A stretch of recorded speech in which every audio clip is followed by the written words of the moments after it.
Bismillahirrahmanirrahim. Assalamualaikum warahmatullahi wabarakatuh. Assalamualaikum warahmatullahi wabarakatuh. Sebenarnya apa yang saya mau tanyakan itu mirip apa yang sudah ditanyakan Bapak tadi, tapi ada yang masih mengganjal dalam diri saya, terutama dalam pemahaman ini ya. Tadi ada bid'ah, ada dalil yang qot'i, misalkan di Quran hadis ada yang seperti itu, tapi ada yang mengatakan bahwa ya sering saya terima gitu, yang itu harus benar, tapi belum tentu ya baik. Yang baik sudah pasti benar, tapi yang benar belum tentu baik. Nah itu bagaimana sikap kita dalam menghadapi masalah seperti itu yang memang fenomenanya di masyarakat adalah ada bid'ah gitu ya. Nah, juga yang kedua terutama yang saya tanyakan lagi, terutama yang tadi berkaitan dengan apa tuh akikah. Akikah itu kan hadisnya sampai 7 hari gitu. Tapi ada yang tidak pernah berakikah, makanya sudah tua atau mau yang meninggal, ini akikah ini bagaimana hukumnya gitu ya. Apa katanya ya, seperti tadi itu baik. Tapi yang baik pasti benar, tapi yang benar belum tentu baik katanya gitu. Terima kasih. Wassalamualaikum warahmatullahi wabarakatuh. Assalamualaikum warahmatullahi wabarakatuh. Baik pasti benar.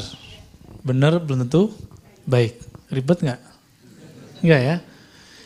Contoh yang benar belum tentu baik itu sholat panjang-panjang kayak Mu'az baik nggak? Baik nggak? Stop dulu.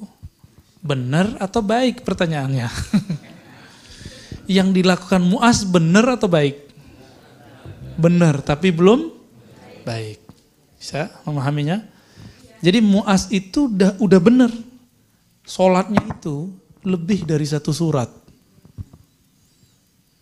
Lebih dari 1 surat. Ini tadi udah mulai oyong-oyong. Imamnya baru 1 halaman kurang dikit. Ya. Al-Baqarah lagi kan gampang ngapalinnya. Ya. Itu udah mulai kayak goyang-goyang tuh. Ya. Saya yang goyang atau antum yang goyang? Itu benar, tapi tidak elok gitu. Nah, contoh lainnya apa? Orang yang meyakini kunut itu sunnah Nabi, lalu dia kunut ketika jadi imam, tapi di masjid yang tidak berkunut, itu benar tapi tidak baik. Gitu. Benar itu terbagi 2. Ada benar al-haq yang mutlak, ada yang benar disebut shawab. Sering dengar wallahu a'lam bis shawab. Shawab itu kayak kita manah, hobi manah enggak? Ya, di sini ada tempat manah ya. Manah hati paling senangnya ya. Manah, ketika manah itu kan ada lingkaran. Ketika kena lingkaran walaupun tidak ke tengah disebut shawab. Tepat, tapi tepat nomor sekian. Rate-nya sekian. Ada yang sangat tepat ke tengahnya, gitu ya. Itu disebut musibun, shawabun. Orang yang sasarannya tepat. Tapi tepat, terjemahan Indonesianya benar. Padahal terjemahan yang tepatnya adalah, yang pasnya adalah ini tepat, ini kurang tepat, ini sangat tepat, ini lebih tepat gitu Pak. Tapi di Indonesia terjemahannya apa? Benar. Waktu saya 2013 buat daurah kajian hadis untuk para da'i. Untuk para da'i Pak, ini level da'i. Seorang da'i nanya mengenai zikir ba'da sholat jahran, dengan jahar. Saya kadang jahar, kadang tidak. Banyak tidaknya.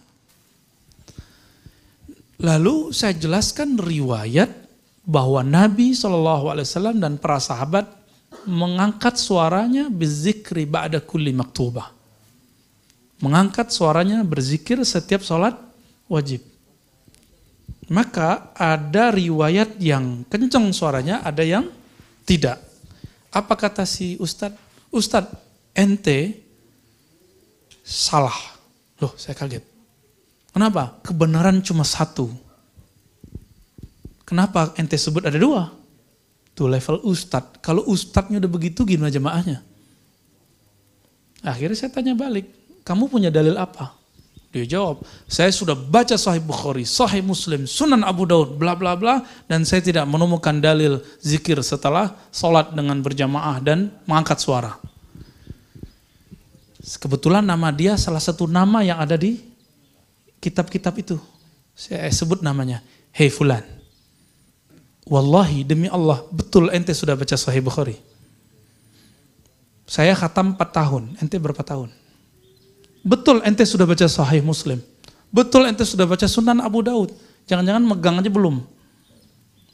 Baru baca Arba'in, sama Riyadhus Shalihin, atau Fadilah Amal. Udah berani bilang, gak ada. Jadi dalam konsep dia, kebenaran itu yang ada di pikirannya. Kalau gak ada di pikirannya berarti gak ada.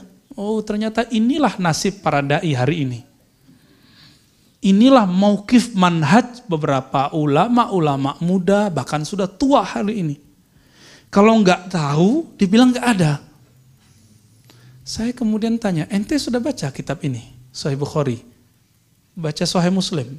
Kita sebutin riwayat Ibnu Abbas, Abu Sa'id Al-Khudri, Abu Hurairah, pusing dia ya. Pusing dia. Kita suruh ulang yang pertama aja dia nggak hafal. Akhirnya kita tanya balik. Ada toh? Berarti ente bohong. Saya nggak bilang gitu. Dalam hati saya ngomong, ente bohong. Katanya udah baca Sahih Bukhari, covernya paling gitu ya. Mau ngejek itu kan nggak enak, mempermalukan orang depan. Ya. Jadi ketika ada yang benar, menurut kita itu belum tentu benar menurut Allah. Benaran menurut kita sebut tepat. Ketepatan orang yang baru ngaji 5 tahun beda nggak yang udah ngaji 10 tahun?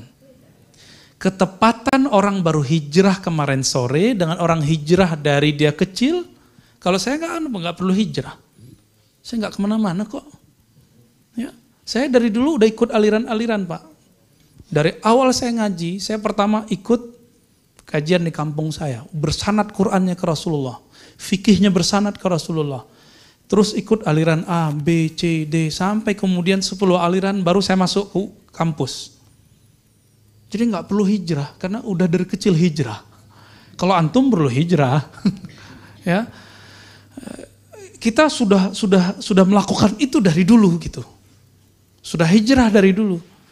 Ketika kita baru ngaji sekian tahun, bacanya cuma 1 jam sehari, lebih banyak buka WA-nya, nonton YouTube-nya, buka TV-nya daripada orang-orang yang membaca. Terus kita bilang, yang aku nggak tahu nggak ada. Pantas nggak?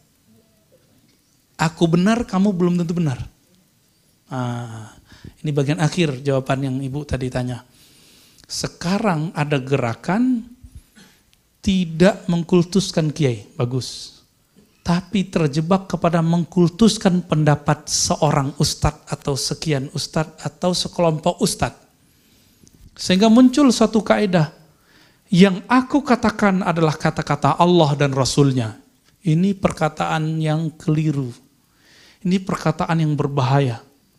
Karena jika yang aku katakan adalah kata Allah dan Rasulnya, yang beda sama aku, berarti beda dengan Allah dan Rasul. Bahaya nggak? Bahaya Pak. Dan ini lebih bahaya daripada kultus kiai. Kultus ustadz lebih bahaya. Kultus ustadz, mati ustadznya beres. Ustadznya salah, ditinggalin jamaahnya. Tapi kalau udah kultus pemikiran, antum kritik pemikiran ustadz itu, jamaahnya mulai sorak. Ya, mulai kemudian kenceng. Apa katanya? Ente menyalahi Allah dan Rasulnya. Manhaj kami manhaj Allah dan Rasulnya. Saya udah usut-usut. Ternyata ini perkataan Khawarij di awal-awal menentang Ali bin Abi Thalib radhiyallahu taala anhu. Apa kata mereka? La hukma illa lillah. Tiada hukum kecuali hukum Allah. Yang kita putuskan ini adalah hukum Allah. Ali bukan melaksanakan hukum Allah, maka Ali kafir. Muawiyah kafir. Kafir. Ujung-ujungnya kafir. Dan ini berbahaya. Jadi tolong jangan kultuskan kiai, jangan kultuskan ustadz plus pemikiran ustadz. Cukup hormati ustadz, hormati pemikiran ustadz. Pemikiran ustadz disebut shawab, bukan hak. Al-haqqu min rabbika. Kebenaran itu mutlak dari Allah, dari langit turun ke bumi. Tapi kalau shawab dari bumi ke bumi. Oke, jadi tolong jangan kultuskan. Nah itu kata kuncinya. Cukup?